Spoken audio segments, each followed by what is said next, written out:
అద్భుతమైన చట్టాన్ని తయారు చేసి పబ్లిక్ డొమైన్ లో తయారు చేసిన చట్టాన్ని 60 రోజులు ఉంచిన తర్వాత అసెంబ్లీలో ఈ చట్టాన్ని పెట్టడం జరిగింది.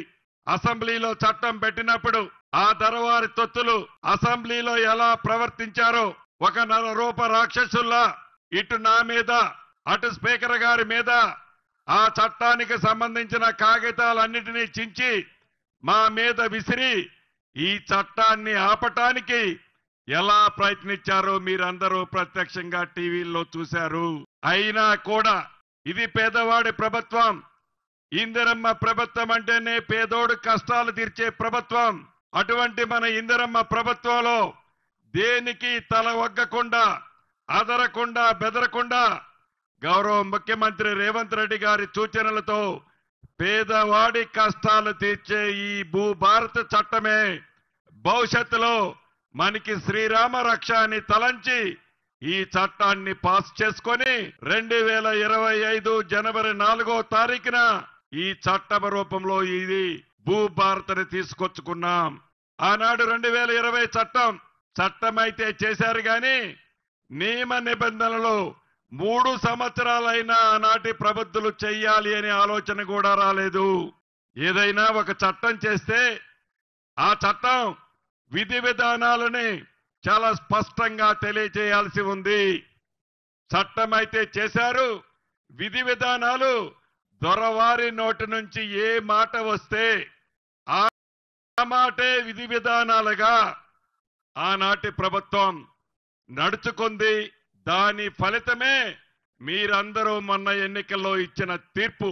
మన భూభారతిని జనవరి 4వ తారీఖు నాడు చట్ట రూపంలో చేసుకున్న తర్వాత 90 రోజుల్లో విధి విధానాలు తయారు చేసి డాక్టర్ బిఆర్ అంబేద్కర్ గారి జన్మదినం నాడు తెలంగాణ రాష్ట్ర ప్రజలకి, భూములున్న ఆసాములకి, రైతన్నలకి గౌరవ ముఖ్యమంత్రి గారు మీ అందరికీ అంకితం చేసిన తర్వాత ఈ చట్టం యొక్క విధి విధానాలు ఏంటో, ఈ చట్టంలో ఏమేమి అంశాలున్నాయో, ఈ చట్టం పేదవాడికి ఎలా చుట్టంలా ఉంటుందో అనేది అవగాహన సదస్సు గౌరవ కలెక్టర్లే ప్రతి మండలానికి వచ్చి ఈ చట్టం మీద పూర్తి అవగాహన కల్పించాలి అని కలెక్టర్లందరికీ గౌరవ ముఖ్యమంత్రి గారు ఆదేశించడం జరిగింది 14వ తారీఖు నాడు.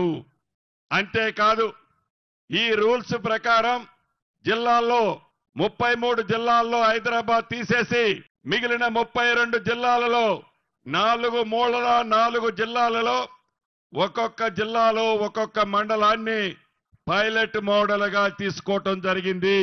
రెవెన్యూ అధికారులే, ఎంఆర్ఓ స్థాయి అధికారులే ప్రతి రెవెన్యూ గ్రామానికి వారి సిబ్బందితో వస్తారు.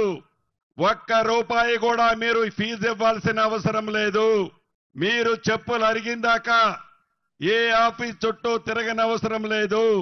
ఆనాడు ధరణిని చట్టం చేసే నాడు ప్రజలందరూ ఆఫీసుల చుట్టూ చెప్పులు అరిగిందాకా తిరిగారు.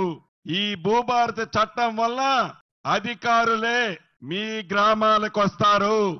అప్లికేషన్ కూడా వారే ఇస్తారు. దాంట్లో మీకున్న ఇబ్బందిని ఆ ఖాళీలో నింపి ఆ అప్లికేషన్ తిరిగిస్తే చాలు. మోడల్గా రాష్ట్రంలో 4 మండలాలు పైలట్ గా చేశాం. ఈ నెలాఖరికి ఈ 4 మండలాల్లోని అన్ని వివరాలు సేకరిస్తాం.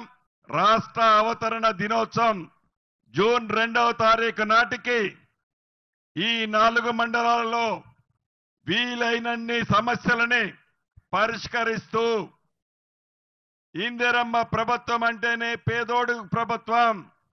ఇందిరమ్మ ప్రభుత్వం అంటేనే పేదవాడికి ప్రభుత్వ భూములు పంచే ప్రభుత్వం. ఈ ఇందిరమ్మ ప్రభుత్వంలో ఏ గ్రామంలోనైనా పట్టాలు ఇవ్వకుండా ప్రభుత్వ భూములుంటే సాగు చేసుకునేవారు అర్హులైతే వారికి ఇందిరమ్మ పట్టాలు ఇచ్చే కార్యక్రమాన్ని కూడా ఈ చట్టంలో పొందుపరచబడింది. అంతేకాదు మే 1వ తారీఖు నుంచి రాష్ట్ర వ్యాప్తంగా మిగిలిన 28 మండలాలలో ప్రతి 28 జిల్లాలలో ప్రతి జిల్లాకి ఒక మండలాన్ని పైలట్ మండలంగా తీసుకుంటాం. ఈ మండలాలలో నుంచి వచ్చే సూచనల ఆధారంగా అవసరమైతే చట్టములో ఉన్న నియమ నిబంధనలని చిన్న చిన్న కరెక్షన్స్ ఉన్నా చేయటానికి మన ఇందిరమ్మ ప్రభుత్వానికి ఏ రకమైన భేషజం లేదు. ప్రజలకి ఉపయోగకరమైన చట్టం తేవాలన్నది ఏకైక లక్ష్యం తప్ప మన ఇందిరమ్మ ప్రభుత్వానికి ఏదో చట్టం చేశాం, అది ప్రజల మీద రుద్దుతాం, ప్రజల అభిప్రాయానికి భిన్నంగా చట్టాన్ని చెయ్యము అని కూడా ఈ వేదిక ద్వారా మరొక్కసారి తెలియజేస్తున్నాను. ఈ చట్టం వల్ల ఉపయోగాలు 1-2 చెప్తాను, మిగిలిన అన్ని కలెక్టర్ గారు మిగతా మిత్రులు చెప్పారు. మొదటిది నియమాలు 2020 చట్టం అయితే చేశారు. చట్టం చేసినప్పుడు చేయటానికి 2 రోజుల ముందు, చేసిన తర్వాత 2 రోజుల తర్వాత ఆన్లైన్లో సాదా బైనామాలు ఉన్నవారు అప్లై చేసుకోమంటే మీలో కొంతమంది కూడా అప్లై చేసుకున్నారు. రాష్ట్ర వ్యాప్తంగా అటువంటి వాళ్ళు 9,26,000 మంది ఉన్నారు. కానీ ఆ 2020 చట్టంలో సాదా బైనామా అంశమే పేర్కొనలేదు. పేర్కొని కారణంగా అధికారులు ఏ రకమైన నిర్ణయాన్ని తీసుకోలేకపోయారు. కోర్టు కూడా ఈ చట్టంలోనే అంశం లేదు, మేమేమి చేయగలుగుతామని కోర్టు కూడా తీర్పిచ్చింది. ఆ కారణం చేత ఆ అప్లికేషన్లన్నీ కూడా పెండింగ్ ఉన్నాయి.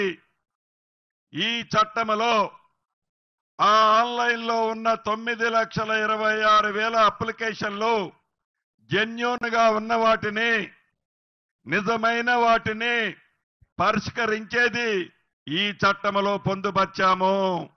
అంతేకాదు, ఒక ఎంఆర్ఓ గారు ఉద్దేశపూర్వకంగా ఏదైనా తప్పు చేస్తే, ఒకరి భూమి ఒకరికి ఎక్కిస్తే ఆ ఆసామి రోడ్డు మీద తిరగటం తప్ప ఏ అధికారికి తన గోడు వినిపించుకునేది ఆనాటి చట్టంలో లేదు. మన భూభారతి చట్టంలో ఎంఆర్ఓ గారు తప్పు చేస్తే ఆర్డీఓ గారి దగ్గరికి వెళ్ళొచ్చు. ఆర్డీఓ గారు కూడా న్యాయం చేయకపోతే అడిషనల్ కలెక్టర్ గారి దగ్గరికి వెళ్ళొచ్చు. ఆర్డీఓ గారు తప్పు చేస్తే అడిషనల్ కలెక్టర్ గారి దగ్గరికి వెళ్ళొచ్చు, కలెక్టర్ గారి దగ్గరికి వెళ్ళొచ్చు. అడిషనల్ కలెక్టర్ గారు తప్పు చేస్తే కలెక్టర్ గారి దగ్గరికి వెళ్ళొచ్చు, సిసిఎల్ఐకి వెళ్ళొచ్చు. సిసిఎల్ఐ తప్పు చేస్తే స్పెషల్ ట్రిబ్యునల్స్ పెడుతున్నాము.